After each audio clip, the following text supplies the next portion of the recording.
Your brain is lying to you every time you look in the mirror. Not occasionally, not on bad days, every single time. And for most people, that lie is small enough that it doesn't cause much damage. We all see a slightly distorted version of ourselves. That's normal. But for somewhere between 1 and 2% of the population, the lie is so loud it becomes the only thing they can hear. Body Dysmorphic Disorder, BDD, is not vanity. It's not insecurity dressed up in clinical language. It's a neurological processing error that causes a person to perceive a specific feature of their body as severely, grotesquely flawed, while everyone around them sees something close to normal. The flaw isn't hidden. It's invisible, only to the person living with it. It is the most real thing in the world. That gap between what the mirror actually shows and what the brain insists it sees is where the disorder lives.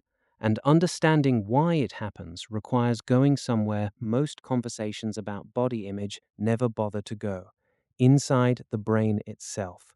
When researchers put people with BDD into fMRI scanners and showed them images of their own faces, something unexpected appeared in the data. Their visual cortex, the part of the brain responsible for processing what we see, was activating differently than in people without the disorder. Specifically, it was over-processing fine detail at the expense of the whole picture.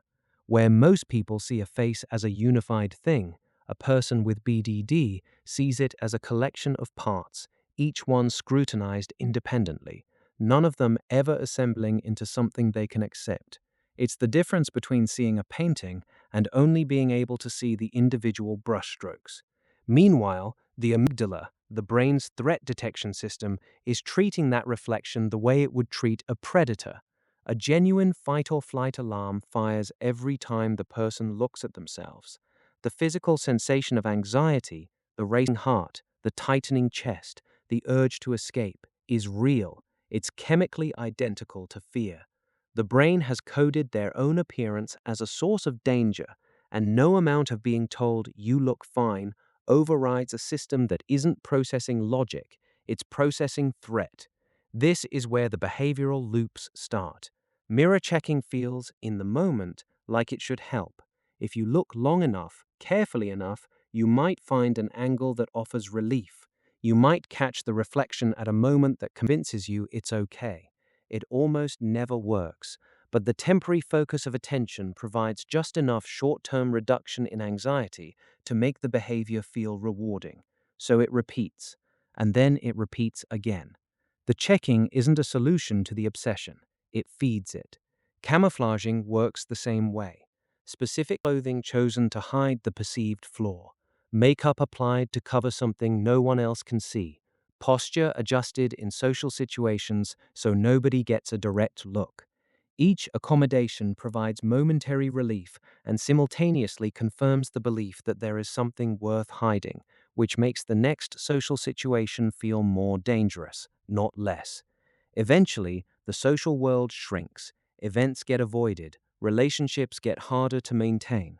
Not because the person doesn't want connection, usually they desperately do, but because the mental load of managing exposure, controlling sightlines, calculating who might notice, becomes exhausting enough that staying home feels like the only option that doesn't cost something. Then there's the modern layer on top of all of this, which is doing genuine damage that we're only beginning to measure. In 2026, most people interact with their own face through a camera. Filters that smooth, reshape, and brighten in real time have become the default on nearly every platform that uses video. AI-driven beauty adjustments now happen automatically before you even choose to apply anything.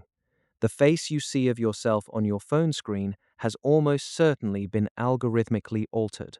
Most people know this intellectually, and it still doesn't stop the brain from treating the filtered image as the baseline and the unfiltered mirror as the problem. This phenomenon, clinicians started calling it Snapchat dysmorphia, has been showing up in cosmetic surgery consultations for years now. People arriving with their phone, pointing to a filtered image of themselves and asking to look like that.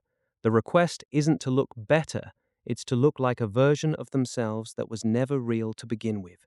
For someone already prone to BDD, this environment doesn't cause the disorder, but it provides a relentless current pushing in the same direction. Constant comparison, constant magnification of perceived difference, constant exposure to faces that have been optimized in ways human biology was never designed to produce. The good news, and there is genuine good news here, is that the brain that misfires can also be retrained. Cognitive behavioral therapy designed specifically for BDD doesn't try to argue a person out of what they see. It works a level of behavior first, interrupting the rituals that reinforce the obsession, and gradually rebuilds a person's ability to engage with mirrors, social situations, and their own reflection without the threat response taking over. Perceptual retraining exercises, where patients practice seeing their face holistically rather than scanning it for flaws, have shown measurable changes in how the visual cortex processes self-image over time. The brain is not fixed. The pattern that causes this disorder is one that formed, which means it's one that can, with significant effort and support, be shifted.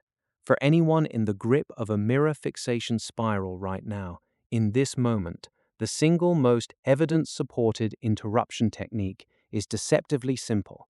Change your physical position. Stand up if you're sitting, walk into a different room.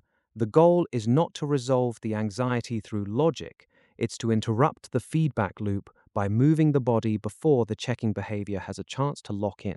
It doesn't fix anything on its own, but it breaks the cycle long enough for the nervous system to come down from the alarm state, and sometimes that small gap is enough to choose something different. Body dysmorphic disorder is not a failure of self-esteem or willpower. It's what happens when the part of the brain that's supposed to read reality starts generating its own story instead. The people living with it aren't vain, they're exhausted, and they're working with a tool, their own perception, that has turned against them. That is worth understanding, even if you've never experienced it yourself.